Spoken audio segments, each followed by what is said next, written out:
Today we're going to talk about Flint, Michigan, and how it was not just an incident or a disaster. It was a plan, and it was a plan that they took and escalated nationwide. And now multiple cities are in the Flint, Michigan situation and don't even know it. So we're going to go through the whole situation. I'm going to give you the whole expose and tell you everybody who's involved, who lobby, who type shit. And we're going to talk about who's involved right now, because this is the type of places that need to pass water right protections. It was not a case of local mismanagement. I need that to be cleared up. Flint was not a case of local mismanagement. It was where multiple corporate, financial, political interests converge using austerity and privatization as weapons, right? The economic vulnerability made it the perfect testing ground for the economic nuclear bomb, which was switching your water from one system to another, right? But we're going to talk about Darnell Early, right? Darnell Early made $180,000 per year as an emergency manager. They were state-appointed positions, and they came with backroom promises of future promotions, lucrative contracts, and advisory roles, right? They usually were offering cushy private sector jobs, right, to try to soften them up. And here's the thing here's the financial and corporate influence, the long game. If Early successfully delivered Flint to the KWA pipeline and cut costs down, he could secure a high-paying position with water consulting firms, infrastructure companies, and lobbying groups afterward, right? So here's the dilemma, right? So if he could have defended the people, right? Reject the switch, but he wanted that cushy deal. We couldn't get the cushy deal, right? Or he could serve corporate and political influence and push Flint toward the KWA pipeline, ensuring financial backers like banks, right? Contractors, Nestle, they got their cut, and then stay in good standing with political elites, opening doors for corporate jobs, gigs, advisory roles. If backlash comes, let the system absorb the damage.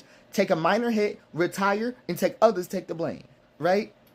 But here's the thing, is that's not the whole story. There's a big web, bigger plot on this kind of thing. Flint was selected for this type of water switch as early as 2011.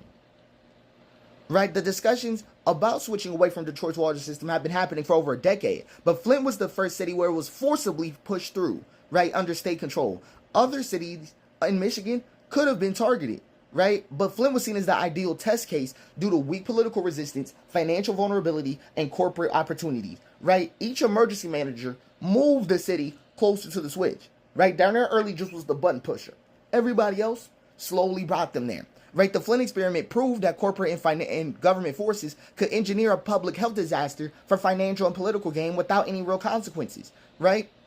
So here's the other locations that were targeted alongside Flint, Michigan: Pontiac, Michigan, Benton Harbor, Highland Park, Saginaw, Michigan. Okay, so the thing is that, and I'm going to go through each situation. Pontiac had another emergency manager, had its water system privatized in 2012, but the crisis didn't match the same level. The corporate push was more about outsourcing management than a full-scale switch. Benton Harbor, right? High poverty, majority black city, emergency management in 2010 saw privatization efforts, but no major water crisis, right? Corporate and state forces used Benton Harbor to push land grabs similar to New Orleans post-Katrina, right? Highland Park, an economically struggling city in Detroit's orbit, have faced massive water shutoffs, but not a full system switch like Flint. The model of using water as a financial system was tested here in austerity-driven shutoffs. Saginaw, right, and Michigan have similar financial issues, but didn't fall under emergency management the same way Flint did.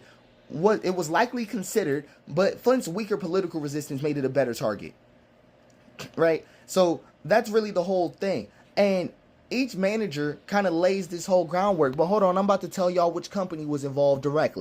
The biggest profit takers from a business standpoint, the Flint crisis was a high profit, low risk situation for corporations and financial institutions, right? Here's why. JP Morgan and Wells Fargo financed the KWA pipeline, earning millions in interest on the deal. It was a low risk guaranteed deal, right? Guaranteed government repayment, even though the pipeline was part of the crisis. Viola and LAN, right, engineering firms, they made $40 million despite failing to fix the water problem, avoided legal consequences, proving that corporations can profit off failure. Nestle was the biggest winner, extracted millions of gallons of Michigan's clean water for nearly free, $200 a permit, right? Made an estimated 500 M's selling bottled water. Meanwhile, Flint had no clean water, right? The state of Michigan, the water bills from the residents, they collected $100 million from poison water bills. Only stopped charging when Flint's residents did a mass protest.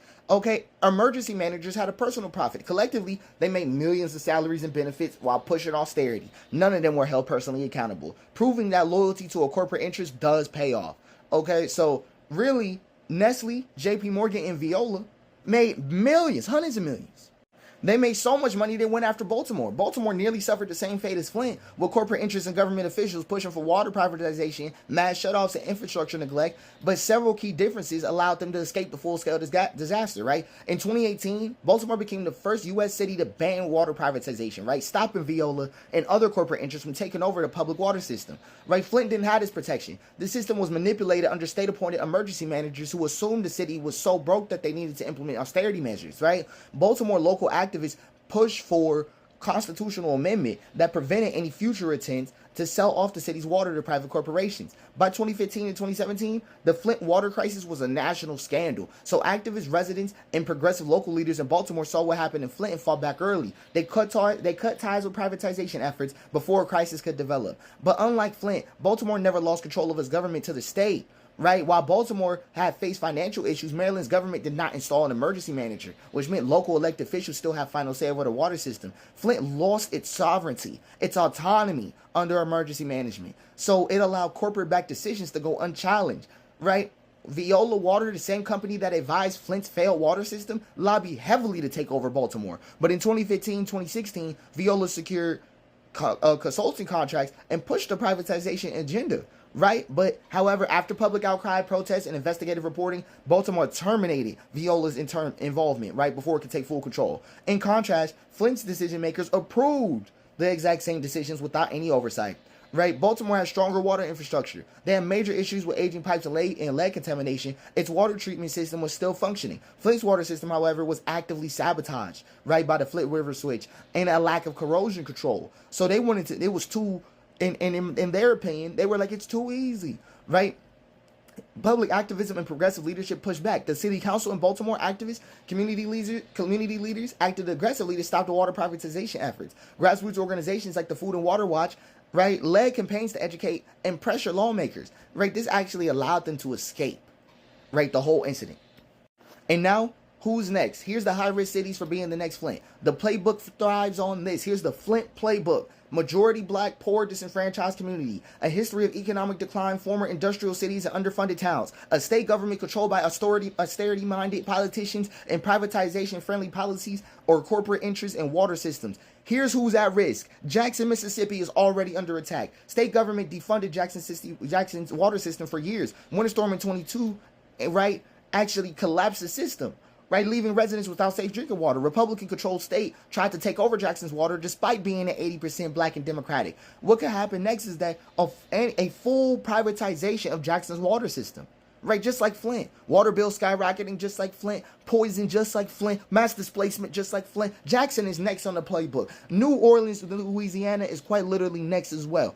One disaster away from a Flint-like crisis, right? Detroit, they literally went after Flint to weaken the DWSD. I hope I'm saying the right acronym, but it was the Detroit Water and Sewage Department, right? They did that so they could weaken them slowly over time and then go after Detroit. Detroit was the main target. That's why I say Flint was that the whole state was in a bad situation, right? They couldn't even get that law that the governor passed to make the whole thing happen repealed. They couldn't even do it, right? So Detroit's already on the chopping block. Birmingham, Alabama, is one place that corporations are looking at, right? So Birmingham already has that majority black population. The sewage system was privatized and the water bills have skyrocketed, right?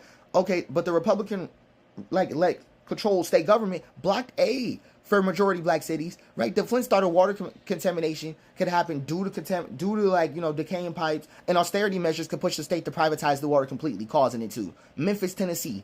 They have water worth stealing, and corporations know it. Baltimore won once, but they're going to have to fight again. And Newark, New Jersey barely dodged Flint's fate, but that isn't over. Cleveland, Ohio is also another place that's close, right? But how do we stop it?